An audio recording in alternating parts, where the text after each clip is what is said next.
बिस्मिल्लाहिर्रहमानिर्रहीम। अस्सलाम वालेकुम वरहमतुल्लाहि वबरकातुहू। सामीनो नाज़रीन, आज की इस वीडियो में हज़रत उस्मान गनी की सखावत का एक वाक़या बयान किया जाएगा, लेकिन उससे पहले आपसे गुजारिश की जाती है कि अगर आप हमारे चैनल पर नए हैं तो चैनल को सब्सक्राइब कर दें, बेल आइकन को प्रेस कर दें ताकि हर नई आने वाली वीडियो आप तक पहुँच सके। चलते हैं आज के वाक़ये की तरफ। एक शख्स हज़रत अबू बकर सिद्दीक की बारगाह में आया और आकर कहा कि ऐ अमीरुल मोमिनीन, मैं मुल्क शाम से आया हूँ, बड़ा गरीब हूँ, मकरूज हो गया हूँ, मेरे पास मालो दौलत नहीं है, कारोबार के लिए कुछ पैसे चाहिए। हजरत अबू बकर सिद्दीक उसे अपने घर ले जाते हैं और कहते हैं कि कई दिनों से फाके में हूँ, सिर्फ एक चटाई घर में पड़ी हुई है, इसी पे सोता हूँ और कोई घर में इतना साजो सामान भी नहीं है, लेकिन तुम्हें एक शख्स का पता बताता हूँ, वहाँ पर जाओ, तुम्हारी जरूर दाद रसी की जाएगी। तुम सीधे हजरत उस्मान गनी के पास चले जाओ और उन्हें जाकर कहना कि मेरे हालात खराब है, वो तुम्हारी मदद कर देंगे। वो शख्स कहता है कि अगर वो कोई दलील मांगेंगे तो मैं क्या दलील दूंगा।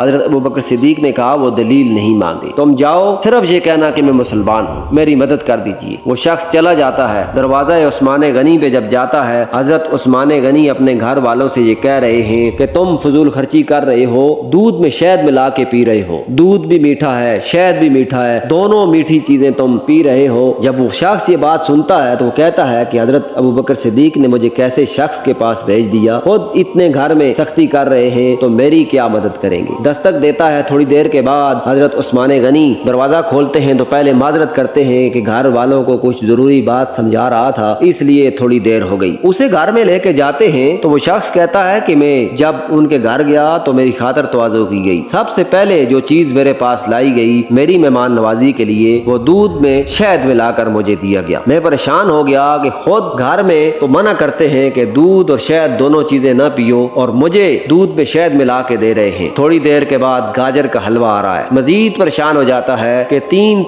मीठी चीजें, इस घर में एक भी मीठी चीज नहीं खाने देते और मुझे 3 मीठी चीजें दे रहे हैं। जब खातर तवाज़ो हो जाती है तो आने की वजह पूछते हैं। सारा मामला बताता है। हजरत उस्मान गनी जाकर एक ऊंट साजो सामान का लदा हुआ लेके आते हैं और उसे देते हैं। कहते हैं कि इस पर जरूरी कपड़े, साजो सामान और 600 अशरफियां मैंने लाद दी हैं। वो शख्स कहता है कि मुझे तो 300 अशरफियां जरूरत थी, लेकिन हजरत उस्मान गनी ने मुझे 600 अशरफियां दे दी। और जब ऊंट लेकर मैं जाने लगा तो मैंने कहा, हजरत ये ऊंट वापस कौन करेगा? तो उन्होंने कहा कि जो चीज एक दफा हम अल्लाह की बारगाह में दे देते हैं वो वापस नहीं करते। जब जाने लगता है तो कहता है कि मुझे बात समझ नहीं आई, आप अपने घर वालों को 2 मीठी चीजें खाने से और पीने से मना करते हैं और मुझे ऊंट बमा साजो सामान दे के अपने घर की तरफ भेज देते हैं, मुझे ये बात समझ नहीं आई। हजरत उस्मान गनी ने जवाब दिया कि मैं घर वालों को एक बात समझा रहा था कि अल्लाह ने जो हमें मालो दौलत दिया है ये फजूल खर्चियों के लिए नहीं दिया है, बल्कि अल्लाह ने हमें मालो दौलत उम्मत मुस्तफ़ा के गरीब लोगों की खिदमत करने के लिए दिया है। सामीनो नाज़रीन, ये था हजरत उस्मान गनी की सखावत का वाक़या। ये वाक़या कैसा लगा? अगर पसंद आया है तो लाइक कर दीजिएगा, कमेंट सेक्शन में जरूर बताइएगा। अपना ख्याल रखिएगा। हाजिर होते हैं नई वीडियो के साथ। अल्लाह हाफिज।